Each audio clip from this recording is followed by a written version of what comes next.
Back to our channel JN mom diaries. So ఈరోజు మీ అందరికీ కూడా నేను ఒక యూస్ఫుల్ టిప్ అయితే షేర్ చేయబోతున్నాను. అదేంటంటే మనందరి ఇంట్లో కూడా బేసిక్గా సిల్వర్ ఐటమ్స్ ఉంటూనే ఉంటాయి. అవి చాలా త్వరగా బ్లాక్గా అయిపోతూ ఉంటాయి కదా. సో వాటన్నిటిని ఈజీగా ఎలా క్లీన్ చేసుకోవాలని అయితే ఈరోజు నేను మీ అందరికీ షేర్ చేయబోతున్నాను. దానికి మనం బేసిక్గా మన ఇంట్లో ఉండే ఇంగ్రీడియంట్స్ అనమాట. మెయిన్ కుకింగ్ సోడా ఒకటి, నెక్స్ట్ అల్యూమినియం ఫాయిల్, ఈ రెండు యూజ్ చేసి క్విక్ అండ్ ఈజీగా క్లీన్ చేసుకునే టిప్ అయితే ఇప్పుడు మీ అందరికీ షేర్ చేయబోతున్నాను. పదండి వీడియోలోకి వెళ్ళిపోదాం. ఇక్కడున్న ఈ సిల్వర్ ఐటమ్స్ చూస్తున్నారు కదా, ఇవి చాలా నల్లబడిపోయాయండి. అంటే దేవుని విగ్రహాలు అయితే చాలా నల్లబడిపోయాయి. సో ఇప్పుడు అవన్నీ కూడా నేను క్లీన్ చేసి ఎలా వచ్చాయని అయితే చూపిస్తాను. దీనికోసం మనం ఫస్ట్ స్టవ్ వెలిగించుకొని ఇక్కడ నేను స్టీల్ బౌల్ అయితే తీసుకుంటున్నానండి.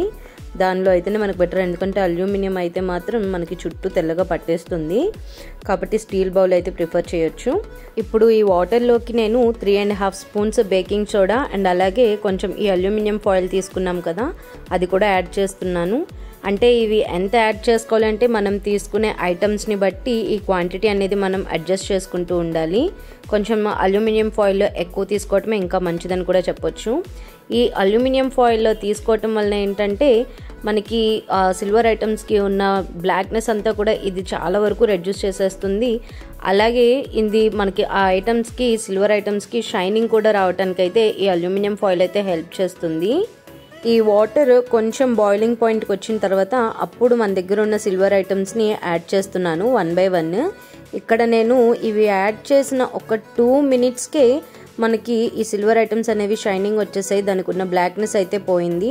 ఎక్కువసేపు కూడా మనం ఇందులో ఏమి వేసి మనం బాయిల్ చేయనక్కర్లేదు. జస్ట్ 2 to 3 minutes అయితే సరిపోతుంది. నాకు ఆల్మోస్ట్ ఒక 2 minutesకే మొత్తం నాకు కలర్ అయితే చేంజ్ అయింది. నాకు డిఫరెన్స్ అయితే కనిపించింది అనమాట జస్ట్ 2 minutesకి.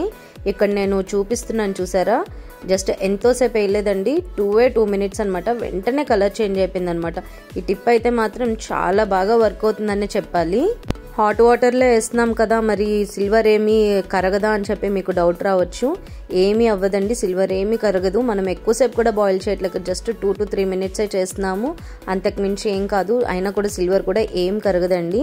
ఇది ఇప్పుడు నేను చూస్తున్నారా, మొత్తం వాటర్ అంతా కొంచెం చల్లారిన తర్వాత అయితే చూడండి ఒక్కొక్కటి బయట తీసి అయితే చూపిస్తున్నాను. ఆల్మోస్ట్ మొత్తం క్లియర్ అయిపోయింది తెలుసా. ఎందుకంటే మనకి లాస్ట్లో ఎక్కడన్నా ఎడ్జెస్లో ఎక్కడన్నా కొంచెం బ్లాక్నెస్ ఉండిపోయింది, కానీ ఆల్మోస్ట్ మనకి మొత్తం క్లీన్ అయిపోయాయి. అంటే చాలా వరకు మనకి షైనింగ్ కూడా బాగా వచ్చింది. ఇక్కడ ఈ సిల్వర్ ఫాయిల్ చూసారా, మొత్తం బ్లాక్ అయిపోయింది అనమాట. అంటే ఏంటి, దీనికి ఉన్న బ్లాక్నెస్ అంతా కూడా అది తీసేసుకుంటుంది ఫాయిల్ అని చెప్పాను. ఇంకా అక్కడక్కడ కొంచెం అంటే ఎడ్జెస్లో కానివ్వండి, కార్నర్స్లో కానివ్వండి, కొంచెం బ్లాక్నెస్ అయితే ఎక్కడన్నా ఉండిపోవచ్చు కదా.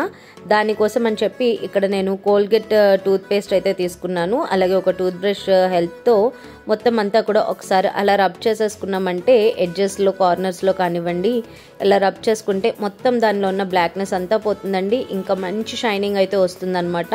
ఇక్కడ ఈ కోల్గేట్ పేస్ట్ ప్లేస్లో మీరు కోల్గేట్ పౌడర్ని కూడా యూజ్ చేసుకోవచ్చు. పీతాంబరి వీటన్నిటికన్నా కూడా కోల్గేట్ అయితే బాగా యూజ్ అవుతుంది. బాగా మంచిగా షైనింగ్ అయితే వస్తుందన్నమాట. మనం డైలీ వాష్ చేసుకున్నప్పుడు నార్మల్గా వాష్ చేసేసుకున్నా అప్పుడప్పుడు మాత్రం ఇలా మంత్లీ కానివ్వండి లేదా 2 weeksకి ఒకసారి కానివ్వండి ఇలా క్లీన్ చేసుకుంటే మనకి చక్కగా షైనింగ్ అయితే బాగుంటుంది అనమాట. బాగా వస్తాయి. ఇలా అంటే కొన్నాళ్ళు అంటే మనం వాష్ చేయలేదు అంటే ఇలా డార్క్గా అయిపోతాయి కదా, అలాంటప్పుడు మాత్రం ఈ టిప్ యూజ్ చేసుకున్నట్లయితే మీకు చాలా బాగా వర్క్ అవుతుంది. చూడండి ఇక్కడ నేను చక్కగా మొత్తం అంతా పేస్ట్తో క్లీన్ చేసేసుకొని మొత్తం ఒకసారి వాటర్లో అయితే వాష్ చేసుకుంటున్నాను. చూసారా ఎంత నీట్గా వచ్చేసింది కదా, ఫుల్ షైనింగ్ వచ్చిందనమాట. అంటే మనం కొత్త వాటిలో కొన్నప్పుడు ఎలా మెరుస్తాయో అలా అయితే షైనింగ్ అయితే వచ్చాయి. సేమ్ ఇదే ప్రాసెస్లో మనం ఇత్తడి వస్తువులు కానివ్వండి, రాగి వస్తువులు కానివ్వండి, ఇలా ఏవైనా సరే సేమ్ ఇదే ప్రాసెస్లో మనం చేసుకున్నట్లయితే చక్కగా మనకి తెల్లగా మెరిసిపోతాయి అన్నమాట. మీరు కూడా తప్పకుండా ట్రై చేయండి. ఇవన్నీ క్లీన్ చేసుకోవడానికి ఏంటంటే సిల్వర్ ఐటమ్స్ క్లీన్ చేసుకోవడానికి కానివ్వండి, వీటన్నిటికీ కూడా మార్కెట్లో చాలా లిక్విడ్స్ అయితే వచ్చాయి. బట్ అవన్నీ కూడా అంతే కాస్ట్లీ కూడా ఉంటాయి. అరౌండ్ 400 to 500 అయితే ఒక్కొక్క లిక్విడ్ ఉంటుంది. బట్ అన్ని డబ్బులు వేస్ట్ చేయనక్కర్లేదు. మనం ఈజీగా ఇంట్లో ఉన్న వాటితోనే ఇలా క్లీన్ చేసేసుకోవచ్చు అనమాట. జస్ట్ ఇది మనకి ఎక్కువ టైం కూడా పట్టదు. అంతా కలిపి మనకి ఒక 15 minutesలో అయితే మొత్తం ప్రాసెస్ అంతా కంప్లీట్ అయితే అయిపోతుంది.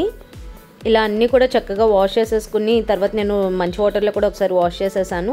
ఈ వాష్ చేసిన తర్వాత ఏంటంటే మనం మంచిగా డ్రై క్లాత్తో ఒకసారి తుడిచేసుకున్నామంటే దాని మీద ఉన్న వాటర్ డ్రాప్స్ అన్నీ కూడా పోతాయి. ఇలా తుడుచుకోవటం వలన అక్కడక్కడ మచ్చలు లేకుండా ఉంటుందన్నమాట. సో క్లీన్గా మనం ఎప్పుడైనా సరే ఈ వెండి వస్తువులు కానివ్వండి, రాగి వస్తువులు కానివ్వండి, ఏవైనా సరే క్లీన్ చేయగానే ఇలా క్లాత్తో ఒకసారి తుడిచేసుకున్నట్లయితే మనకి ఇంకా తెల్లగా చక్కగా కనిపిస్తాయి అన్నమాట. అంటే ఎటువంటి మచ్చలు లేకుండా చక్కగా కనిపిస్తాయి. చూసారా అన్నీ ఎంత చక్కగా కనిపిస్తున్నాయో కదా. చూసారా ఎంత చక్కగా కనిపిస్తున్నాయో. అంటే మొత్తం అంతా కూడా నేను క్లాత్తో తుడిచి పెట్టుకున్న తర్వాత ఇలా కాసేపు వదిలేసాను కొంచెం డ్రై అవ్వనివ్వడానికి. అన్నీ కూడా చక్కగా షైనింగ్ అయితే వచ్చాయండి. ఈ ప్రాసెస్ మీరు కూడా ఖచ్చితంగా ట్రై చేయండి. ఈ టిప్ బాగా యూజ్ అవుతుంది. సో అంతే అండి, నెక్స్ట్ వీడియోలో మళ్ళీ కలుద్దాం. అంతలోగా please subscribe to my channel and please like and share my videos. Thank you so much.